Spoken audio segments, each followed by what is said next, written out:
اور پھر اس کے بعد سورت جو ہے سورہ احزاب کے بارے میں بیان کرتی ہے۔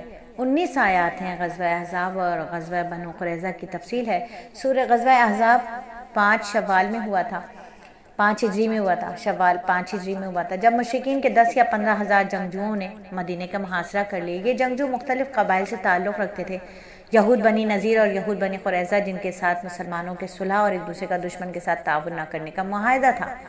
انہوں نے اس معاہدے کی کھلم کھلا خلاف ورزی کی اور ابو سفیان کے ساتھ تعاون کیا۔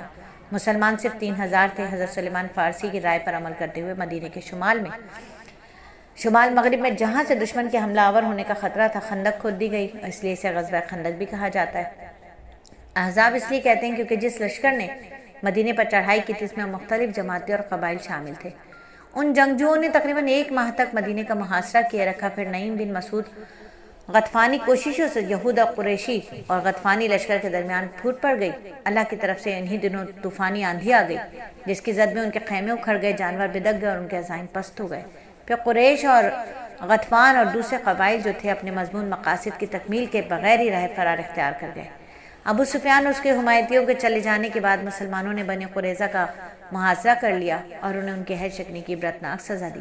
اللہ تعالیٰ نے ان آیات میں ان دونوں غزوات کا حال اور منظر بیان کیا، مسلمانوں کو بشارت سنائی کہ عنقریب انہیں مزید فتوحات حاصل ہوں گی۔ چنانچہ مسلمانوں نے نہ صرف روم اور فارس بلکہ 20 ملکوں اور سینکڑوں شہر فتح کیے، اور انشاءاللہ قرآن کے ساتھ جب ہمارا تعلق مضبوط اور دل میں ایمان راسخ ہو جائے گا تو پورے عالم کو انشاءاللہ ہم فتح کریں گے۔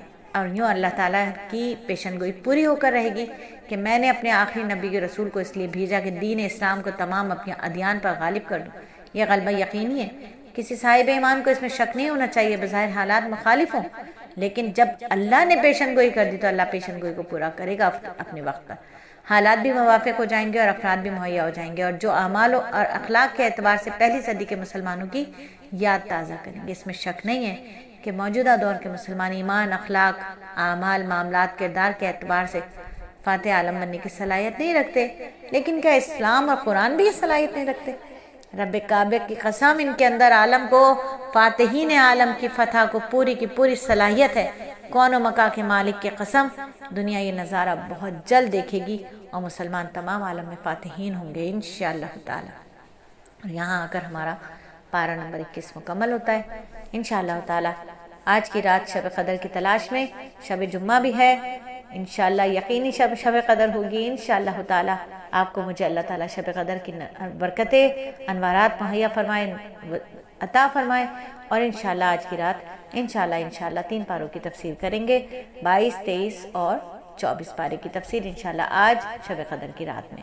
سننا مت بھولیے گا، جڑے رہیے سلیس اکیڈمی کے ساتھ، کہ سلیس اکیڈمی سلیس ہے، بہت ہی سلیس ہے، اور اللہ تعالیٰ سلیس سے جڑے ہر بیٹی کو، ہر فرد کو بہترین جزائے خیر دے، اور سلیس کو تا دم آخر اس اکیڈمی کا نور، اس کی ہدایت کو ذریعہ بنائے، دنیا میں آنے والے آخری انسان کی ہدایت تک کے لیے۔ آمین ثم آمین۔